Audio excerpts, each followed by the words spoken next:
அனைவருக்கும் கணித வணக்கம். இப்போ பார்க்க போகிறது 8ஆம் வகுப்புக்குரிய கணக்கு பயிற்சி 1ல் 15வது கணக்கை பார்க்க போகிறோம். 112/528 எளிய வடிவில் உள்ள பகுதியின் இலக்கங்களின் கூடுதல் அப்படின்னு சொல்லி கொடுத்துருக்காங்க. இந்த கணக்கை பொறுத்த வரைக்கும் கொடுக்கப்பட்ட நம்பரை ஃபஸ்ட்டு எளிய வடிவில் கொண்டு வரணும்.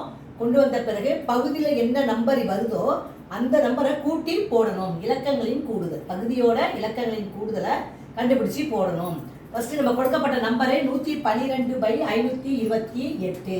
இதை நான் ஃபர்ஸ்ட் ரெண்டுமே ரெட்டப்பட நம்பரா இருக்கிறதுனால நான் ஃபர்ஸ்ட் என்ன பண்றேன், 2ஆலேயே வகுக்கிறேன். ரெண்டு நம்பரையுமே 2ஆல் வகுக்கிறோம்.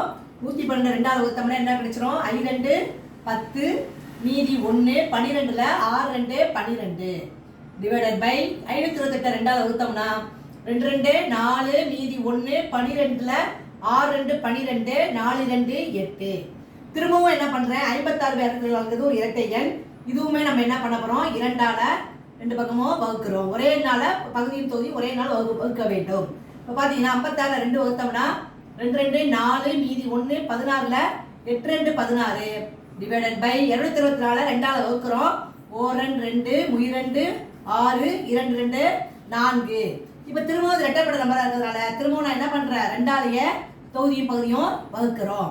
வகுத்தோம்னா 28 2ஆல் வகுத்தோம்னா என்ன வந்துடும், 1 2 4 2 8 டிவைடட் பை 132 2ஆல் வகுக்கிறப்ப 6 2 12 மீதி 1 12 6 2 12. திரும்பவும் ரெட்டை என்ன இருக்கிறதுனால திரும்பவும் நம்ம என்ன பண்றோம், தொகுதி பகுதியும் 2ஆலே வகுக்கிறோம். வகுத்தோம்னா 7 2 14 டிவைடட் பை 6 6. இப்போ கிடைக்கக்கூடிய ஆன்சர் என்ன கிடைச்சிருக்கு, கடைசியா எளிய வடிவம் 112/528.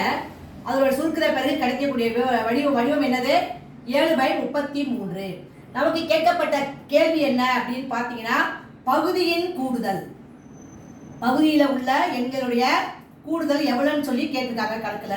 பகுதியின் கூடுதல், பகுதி எவ்வளோ இருக்கு, 33. இதனுடைய கூடுதல் அப்படின்னா 3 + 3. இதை நீ கூட்டினா என்ன வரும், 6 அப்படிங்கிற ஆன்சர் தான் இந்த கணக்குக்குரிய விடையாகும். பகுதியினுடைய இலக்கங்களை கூட்டும் பொழுது கிடைக்கக்கூடிய எண் 6. புரிஞ்சுங்களா?